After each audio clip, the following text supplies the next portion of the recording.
হেকির বানানো নাড়ু আর এই আমার বোনদের হাতের এই নাড়ু আমেরিকার মানুষ বসে বসে খাচ্ছে। এটা তো আমাদের চাপাইয়ের গর্ব।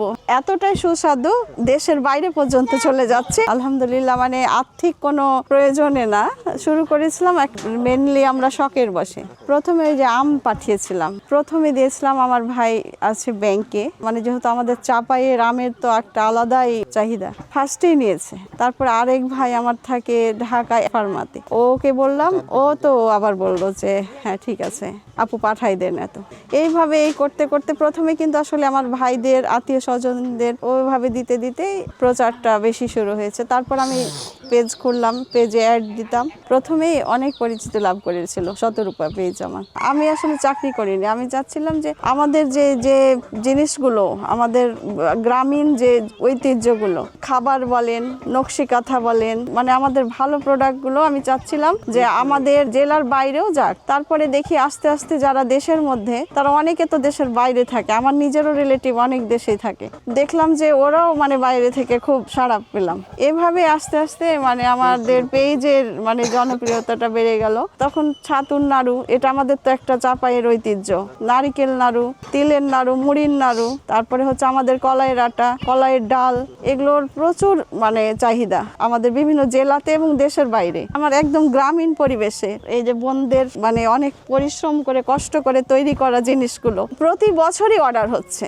যেমন আমি Sweden, Australia, America, London, Canada, Saudi Arab, আলহামদুলিল্লাহ এগুলো দেশে অলরেডি আমার নাড়ু, আমার আচার, ছাতু মানে এগুলো চলে যাচ্ছে। হ্যাঁ, আমসত্ত্বের আচার আমার পাঠাতে হয় না, অর্ডার চলে আসছে। এমনকি আমি পেজে যে খুব একটা অ্যাড দিই তা কিন্তু না, আলহামদুলিল্লাহ আমি দেখি আমার ফোন আসতেই থাকে, অর্ডার আসতেই থাকে, আর আমি ওভাবেই তখন বার করি। আমার এক ভাই জাপানির টিমে মানে কাজ করে, উনি আমাকে একদিন ফোন করে বলল যে আপু আমরা একটু গ্রামে আসতে চাই, আপনার উদ্যোগের সব জিনিসই আমাদের খুবই ভালো লাগে, আমি কি জাপানি টিম নিয়ে আসতে পারবো আপনার ওখানে, ঘুরতে আসবো? আমি বলছি আচ্ছা ঠিক আছে আসেন ভাই। দেখলো এখানে আম খেলো, আমসত্ত্ব খেলো, তাদের এত পছন্দ হলো আলহামদুলিল্লাহ। এই যে ওরা প্রতি বছরই আসে, আম দেখেছে, মানে ওদের একটা ইচ্ছে ছিল যে আমাদের সাথে আমের যদি করে। দ্বিতীয়বার যে টিম এসেছিল জাপান থেকে, ওরা আমার নকশি কাঁথা, আমার কিন্তু একটা বড় প্রোডাক্ট হচ্ছে নকশি কাঁথা, মানে প্রচুর নকশি কাঁথা আমি সেল করি,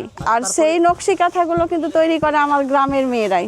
আমার কাছে যেটা মনে হয় যে আসলে চাপাইয়ের যে কোনো জিনিস তারা তৈরি করে খুব মানে দরদ দিয়ে। 2 নম্বর হচ্ছে পরিষ্কার পরিচ্ছন্নতা। হ্যাঁ, আর আমরা সব মানে কোয়ালিটি আলহামদুলিল্লাহ ভালো বলেই হয়তো বাইরের মানুষের কাছে এত চাহিদা বেশি। আলহামদুলিল্লাহ আমার প্রথম সেল যেটা আমি করেছি, অনেকে হয়তো বিশ্বাস করতে চাইবে না, কিন্তু আল্লাহর হাজার শুকরিয়া যে আমি প্রায় 5 লক্ষ টাকার আম সেল করেছি।